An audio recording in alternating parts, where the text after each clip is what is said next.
O jogo de ontem não foi brilhante, mas valeu a vitória. O Mirassol é um adversário chato que ano passado ficou a 1 ponto de subir para a Série A do Campeonato Brasileiro, então é uma parada meio indigesta. Ponto positivo aí para mais um bom jogo do Aníbal fazendo seu primeiro gol. Meu ponto negativo de ontem não é nem para uma situação de campo, mas fora dele. Eu gostaria de ter visto o Lázaro em campo. A gente já sabe o que esperar do Breno, a gente já sabe o que esperar do Rony. Essa obrigatoriedade, inclusive, de ter que colocar o Rony todo jogo é algo que me irrita um pouco. Eu acho que quando o Endrick sair, a gente precisa olhar para o banco de reservas e entender quem pode ocupar o lugar dele. E nesse momento, falando de característica, de técnica, do que já apresentou, eu acho que o Lázaro pode ser uma opção interessante. Foi uma boa contratação, mas acho que ele precisa jogar mais para a gente entender até do que esperar dele. Ontem poderia ser um bom cenário, né? Com o Mirassol em cima, dando espaços ali para o Palmeiras contra-atacar, tanto é que o Breno fez um gol assim. O Abel, de repente, poderia ter optado por Lázaro e Breno, já que o Breno não tem entrado tanto, né? E aí o Lázaro teria mais alguns minutos. Próximo jogo é contra a Portuguesa. Acredito que o Abel vai rodar o elenco, talvez mude um pouco o esquema.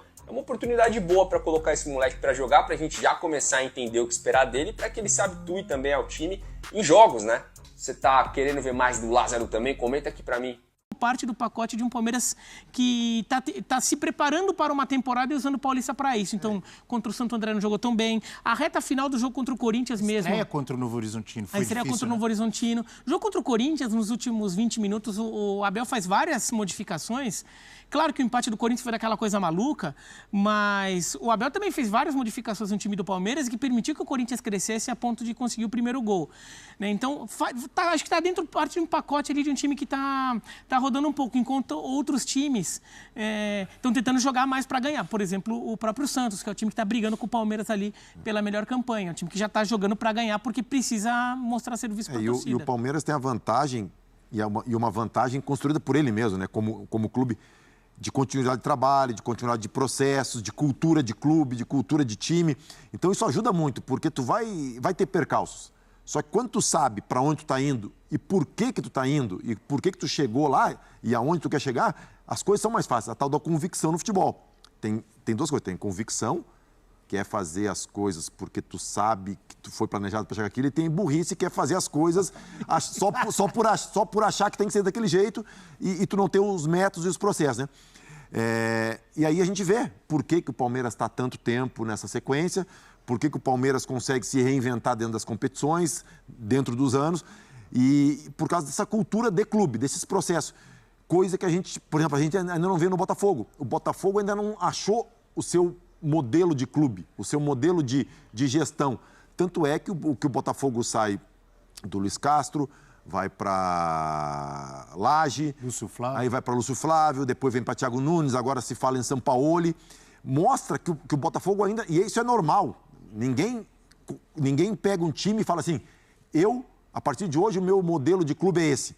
Tu vai criar o teu modelo de clube. E isso é muitas vezes por convicção e por tentativa e erro. Tu vai adaptar. E não é fácil, o processo é longo. O próprio Palmeiras, quando começa a ser esse Palmeiras mais organizado fora do campo, teve um momento ali de vai de Cuca, depois vai de Eduardo Batista. Vai de Roger Machado para Filipão. Sim, isso. Vai de Eduardo Batista para Cuca. Isso aí não é uma linha. Vai de Filipão para Mano Menezes, para Luxemburgo, para Abel. Foi o Palmeiras teve essa sequência de treinadores. Né? É que com o Abel também ajudou muito, porque o Abel conseguiu... Ele também coloca um processo ali, daí o clube entende... É um processo contínuo, né? Não é da noite para o dia que as coisas vão acontecer, né? Mas o importante é ter convicção e ter um processo, né? Porque senão tu não consegue chegar no resultado. Tu chega no resultado, tu chega no aleatório, né? A gente tem mais uma tela para mostrar, depois dessa vitória, mais uma vitória do Palmeiras de Abel Ferreira. Que não é nivelado por baixo, é o Paulista. Porra, só ver o número de times que tem na primeira divisão, na segunda divisão e comparar com os outros estados. Do brasileiro você está falando? Não chega nem perto, Abel. Não chega nem perto do que é o Campeonato Paulista. Nem perto. Eu joguei Campeonato Gaúcho, Paranaense, Goiano, Carioca, Cearense. Então, assim, não tem comparação. É incomparável. Não, o Palmeiras só não foi campeão invicto nesses 2 anos do bicampeonato porque perdeu o jogo de ida da final, né, para o Água Santa no passado e para o São Paulo há 2 anos.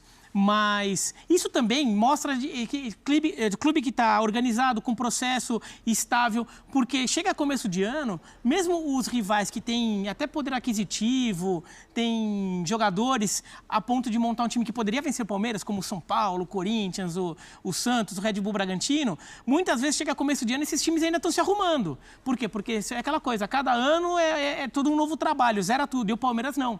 Então o Palmeiras chega no Paulista, o Palmeiras, por mais que faça experiências, por mais que tenha uma situação ou outra, tem um time mais estável, um time já mais montado, enquanto os outros estão todos se montando. Você viu o jogo do fim de semana, Corinthians e Palmeiras, que foi empate, mas o Palmeiras jogou para vencer o jogo. Resultado em termos de performance era um Corinthians totalmente em início de trabalho e um Palmeiras todo sólido. Fica muito claro isso no jogo, né? E isso é ano após ano, né? Se você pegar todos os Palmeiras e Corinthians, os Palmeiras e São Paulo, os Palmeiras e Santos, muitos deles vão ter essa característica na fase de grupo. Chega no mata-mata, aí os outros times muitas vezes já se consolidaram mais. Tá mais encorpado. Tá mais encorpado, tá mais no embalo, daí muda um pouco o cenário. Mas na fase de grupos ainda, os outros times muitas vezes ainda estão se montando.